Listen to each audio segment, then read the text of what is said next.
বহু পঞ্চায়ততে ৰাইজৰ দল আৰু কংগ্ৰেছে একেলগতে ইলেকশ্যন কৰিছে।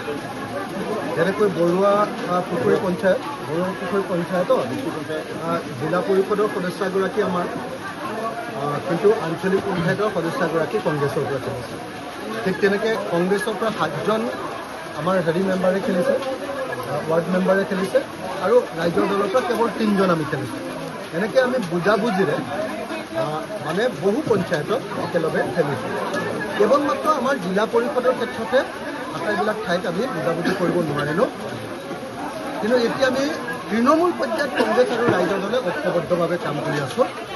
আৰু এইবাৰ আমি শিৱসাগৰ বিধানসভা সমষ্টিৰ এলেকাৰ ভিতৰত নতুন শিৱসাগৰটো আমি নিশ্চিতভাৱে এবাৰ বিজেপিক পৰাভূত কৰিমেই।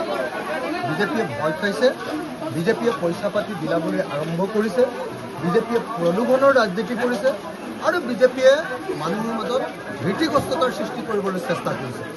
আপোনালোকে দেখিছে যে মোৰ লগতে কংগ্ৰেছ নেতৃবৰ্গ, আমাৰ ৰাইজৰ দলৰ নেতৃবৰ্গ, কংগ্ৰেছ নেতৃবৰ্গ আমি একেলগতে প্ৰেছক সম্বোধন কৰিছোঁ। গতিকে তৃণমূল পৰ্যায়ত আমাৰ বুজাবুজি পূৰা আছে। মাত্ৰ জিলা পৰিষদৰ ক্ষেত্ৰত বুজাবুজিটো নোহোৱাৰ কাৰণে আমাৰ মাজত এটা ভুল বুজাবুজি হৈছিলে। এতিয়াও আমি সেই ভুল বুজাবুজিবিলাকো এতিয়া নাইকিয়া হৈছোঁ।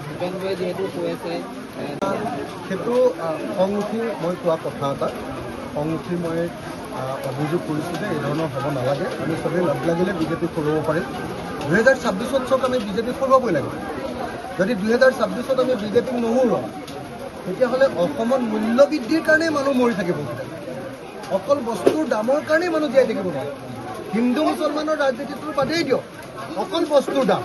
আৰু আনহাতে গোটেই ব্যৱসায়ীবিলাকৰ ব্যৱসায় যিধৰণে একেবাৰে বিধ্বস্ত হৈ পৰিছে।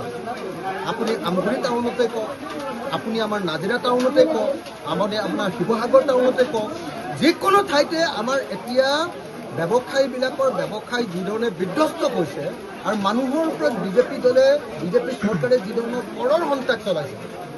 এখন ট্ৰেক্টৰ আপোনাৰ পথাৰৰ পৰা উঠি আহিলে 12,000 টকা ফাইন লগায় বিজেপি চৰকাৰ। এখন টমটম বা বেটেৰী ৰিক্সা, সাধাৰণ মানুহবিলাকে বেটেৰী ৰিক্সাখন চলাই খায়, সেই বেটেৰী ৰিক্সা চলোৱা মানুহৰ ওপৰত 15,000 টকাৰ ফাইন লগায়। এইখন এখন বিজেপি চৰকাৰ। গতিকে যি এটা মুৰ্গী কণীৰ দাম 2 টকাৰ পৰা 10 টকা কৰিব পাৰে, যি 1 কেজি নিমখৰ দাম 2 টকাৰ পৰা 20 টকা কৰিব পাৰে, সেই চৰকাৰক আমি কেনেকৈ সমৰ্থন দিম? গতিকে ৰাইজে বিজেপি চৰকাৰক 2026 চনত বিদায় দিবৰ কাৰণে সিদ্ধান্ত লৈছে। আমি সকলো একলগ হৈ দিলে বিৰোধী পক্ষ, কংগ্ৰেছ, ৰাইজৰ দল,